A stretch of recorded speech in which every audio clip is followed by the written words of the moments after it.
O Setembrino saiu do anonimato, digamos assim, a partir do momento que ele fez uma tentativa de homicídio contra tenente, chamava-se Tenente Joaquim, e era delegado de polícia aqui em Curitibanos.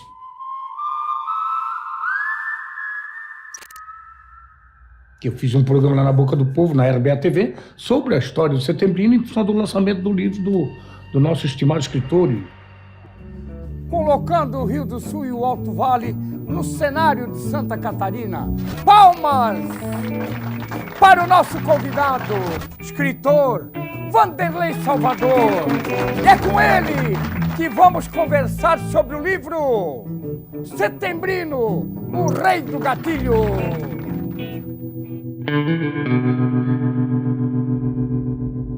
O meu contato com o Setembrino foi por uma mera casualidade. E estava fazendo a primeira graduação em Direito aqui na cidade de Itaió. E uma pessoa que era comum a mim e a ele me apresentou. Olha, você conhece esse sujeito aqui, esse senhor aqui? Eu disse, não conheço. Esse aí é o seu Setembrino.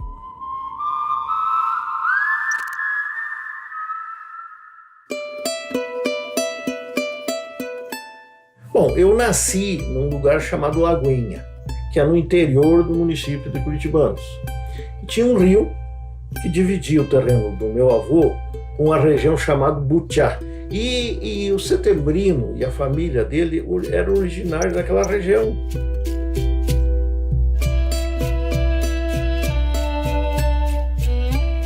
Primeira lembrança eu lembro quando meu pai, que morava no centro aqui, e ele disse para mim, eu estava com 35 anos, e eu estava chegando com meu menino, né, com 9 anos, ele disse, tu tá vendo ali embaixo, aquele senhor pintando o muro? É o Setembrino. Digo, a gente viu tanto falar, né, que isso e aquilo, que era matador e tal. Mas era um homem pacato, fazendo muro para outra esposa, né, porque ele ficou viúvo.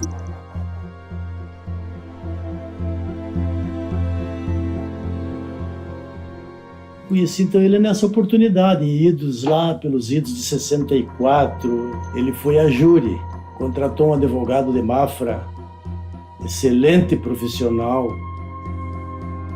e esse profissional fez um trabalho assim tão bonito e deu glamour para a vida do Setembrino.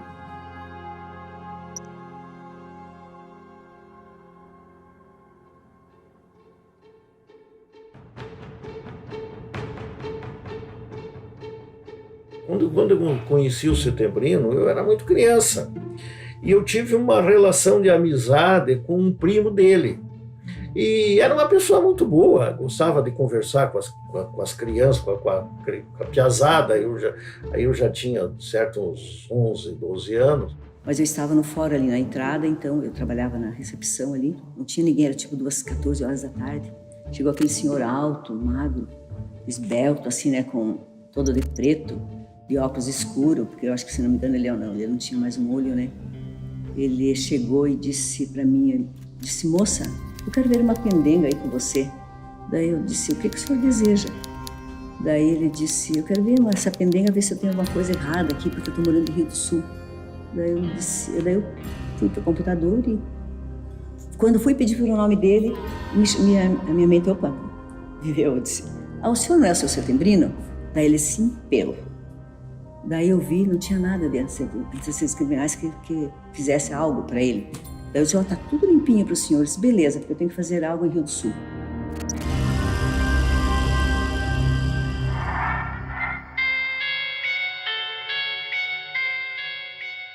Eu estava de chapéu preto, estava com uma roupa, tinha alguns colares, algumas, né, nas mãos cheios de anéis, os dedos e tal. Todas as vezes que eu vi ele andava de terno, de preferência preto, camisa branca e todos os dentes de platina.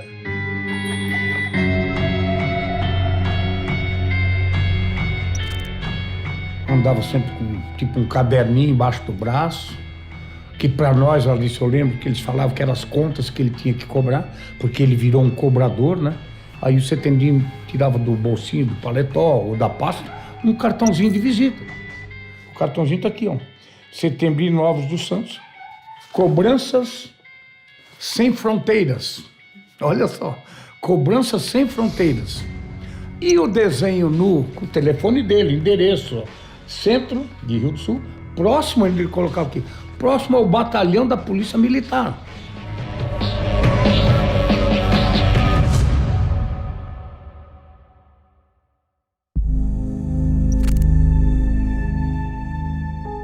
E numa das vezes que eu fui sozinho, ele me levou até dentro da casa dele, lá nós conversamos mais.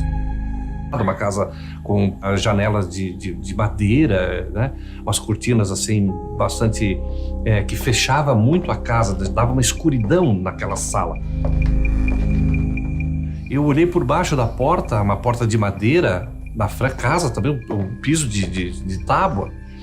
Eu olhei uma luz, um fogo, alguma coisa dentro daquele quarto. Comecei a ficar muito assustado até com o clima de mistério. E aí ele abriu a porta do quarto e me fez, pode entrar. E aí eu entrei no quarto e sentei na cama do lado dele. E aí eu olhei, a razão daquele fogo era uma bacia de alumínio com água e 4 copos dentro dessa bacia de água, e cada copo um pedaço, um toco de vela ainda acesa. E ficamos esperando ali até que todas as velas se apagassem.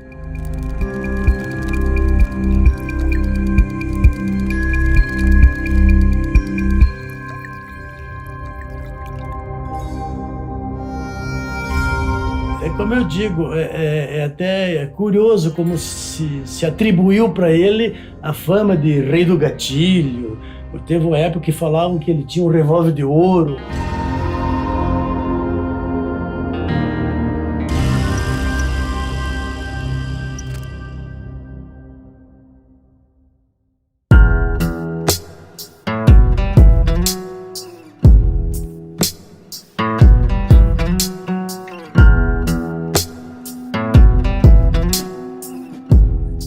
Tinha um cidadão, esse tal de Antenor Dias, que era casado com a prima dele.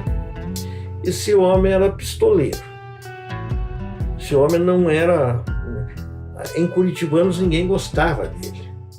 Conta a história que o delegado da cidade lá de Curitibanos, mais um outro policial, alguma coisa assim, tinham interesse nesse revólver. Queriam esse revólver por tudo que era.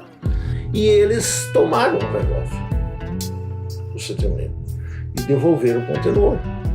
E o Setembrino soube da armação e andou falando mal na época, eu não sei se ele era delegado, o que era, mas era um tenente da polícia. Um certo dia ele encontrou o delegado, esse delegado lá e tal, esse policial, numa churrascaria, se jogou embaixo de uma mesa, conta do livro, e começou o tiroteio.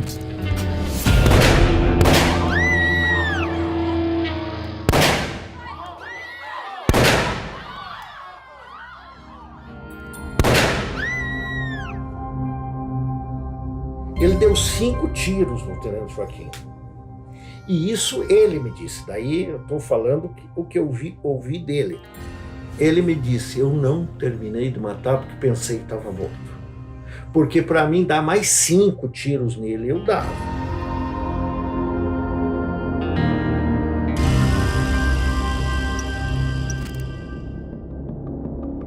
O Setembrino acabou se transformando numa vítima, dizendo que o delegado teria maltratado a esposa dele, que recentemente havia falecido, e essas coisas todas.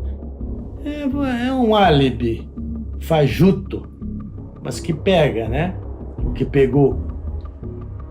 Então, ele, depois disso, ele foi criando essa fama.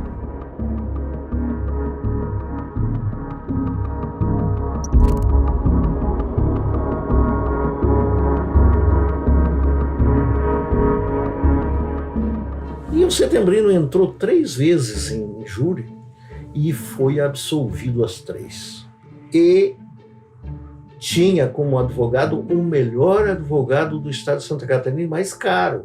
Tinha o apelido advogado do diabo, pelo que ele fazia, né? Ele era um excelente advogado. Depende da forma como você argumenta, o jurado segue teu raciocínio, porque não se trata apenas de análise da prova material, objetiva, friamente analisada.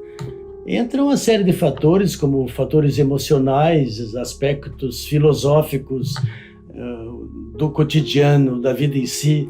E se o advogado tiver habilidade em explorar esse sentimento do julgador de fato, que seria o jurado, logra muitas vezes absolver criminosos hediondos.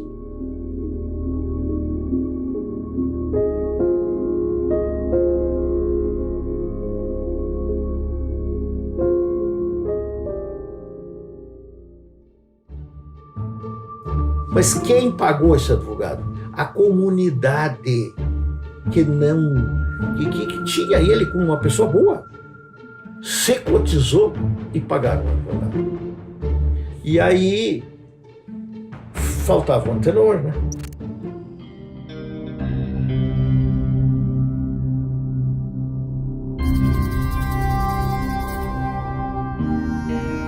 E o antenor dizia, esse também eu ouvi. Ele dizer, eu e o Setembrino, no dia que nós se encontrar, nem que seja dentro da igreja, nós vamos saber qual é uma ligeira. E se encontraram com o Setembrino na rua. E ele teve tanta calma, tanta perícia, que ele não deu um tiro.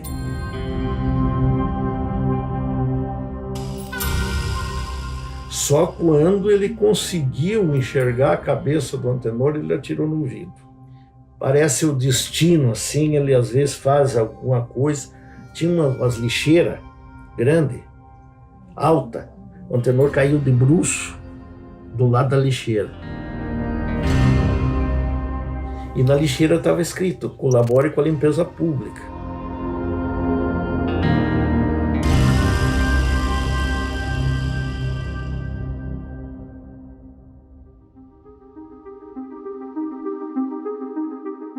Foi muito misticismo, muita coisa simultânea que foi criando uma imagem do Setembrino como uma pessoa que faz a limpeza. E ele se vivendo assim, imaginando que ele era uma espécie de alternativa à justiça, ao Estado. Ele acaba sendo procurado, de alguma forma, por um gerente de banco. Olha, quem sabe você me ajuda, porque eu dei o financiamento lá, a pessoa não paga mais, o meu emprego está em risco e eu precisava intimidar o cara lá e tal. E o Setembrino topa, vai lá, né? Olha, eu já matei um que era uma pessoa do mal e você está deixando de pagar, você deve lá para o banco, já pá. E aí começa a cobrar conta. Aí... Provavelmente, que daí, eu não sei, o Setembrino gostou de matar. E daí, segundo consta, ele continuou fazendo disso uma profissão.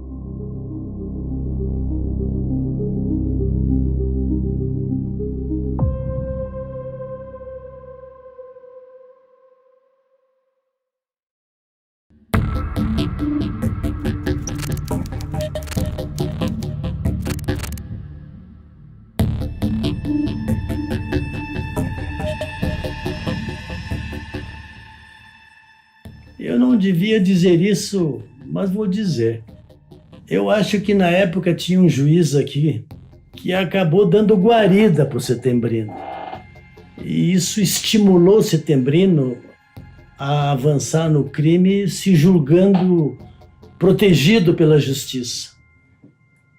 Essa foi a semente, a perniciosa semente que o induziu a enveredar por esse caminho.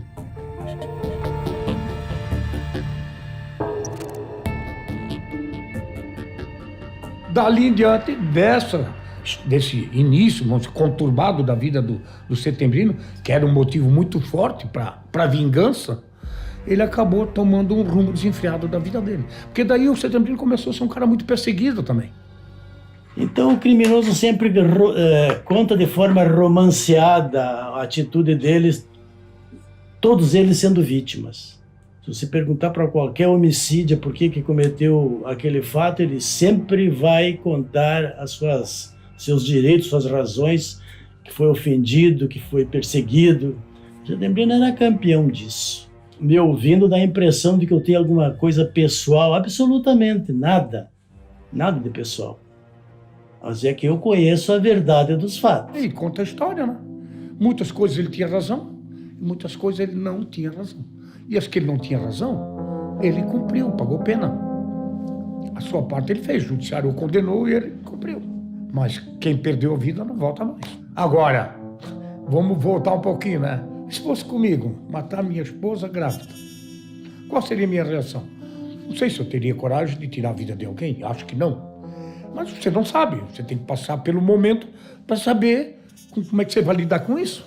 Ele já tinha talvez essa fama de violento, de usar uma arma que eles usavam mesmo, era cultural isso.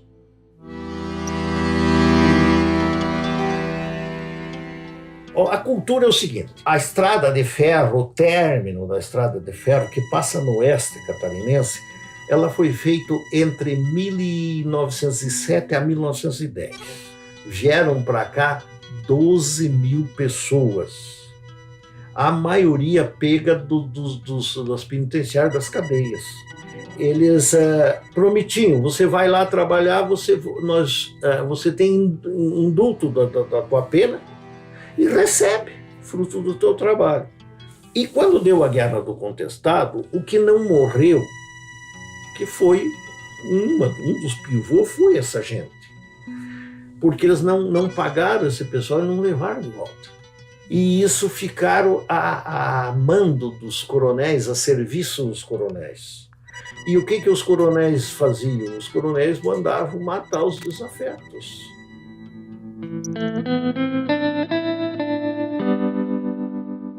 E aí, eles eram a serviço dos coronéis, ainda continuavam matando. Então, essa cultura vem de muito tempo, do olho por olho, dente por dente. E a coisa se resolvia muito mesmo no tiroteio. Se resolvia na bala, para ser bem claro, era na bala.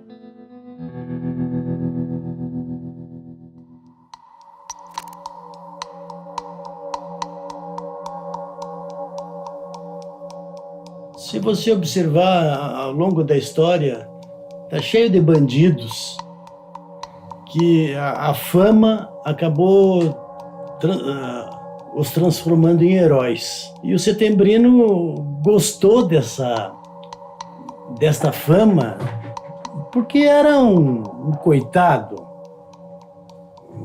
uma pessoa obscura, mas de má índole.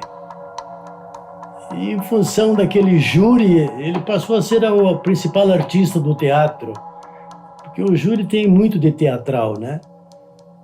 E gostou de ser um personagem famoso.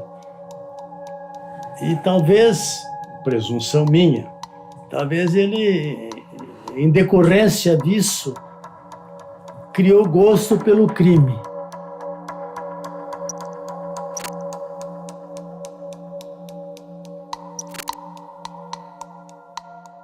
Você viu o Setembrino, você não tinha essa imagem dele. Ele era um cara muito pacato. E era um cara, assim, triste, semblante muito triste, muito, assim, dava a impressão que ele tinha vingança nos olhos. Isso você sentia, assim, que o Setembrino era um cara que dizem que ele tinha sangue nos olhos.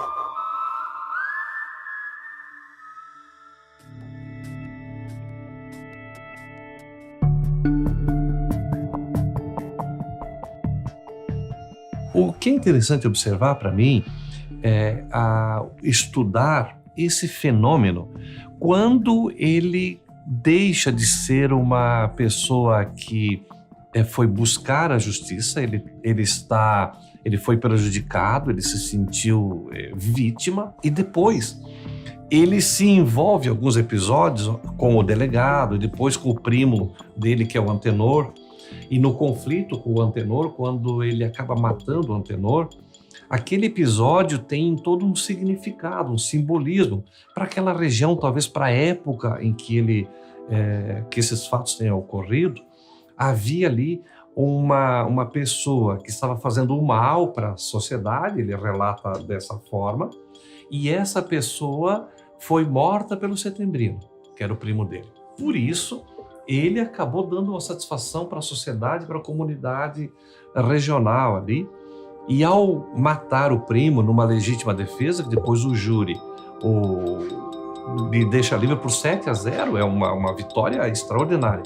Aquilo torna ele uma espécie de um herói, de uma pessoa que foi vista acima do delegado, da polícia militar, da justiça toda, porque ele resolveu, ao tirar a vida do próprio primo, embora em legítima defesa, que é o que consta, a história conta assim, ele se torna um herói.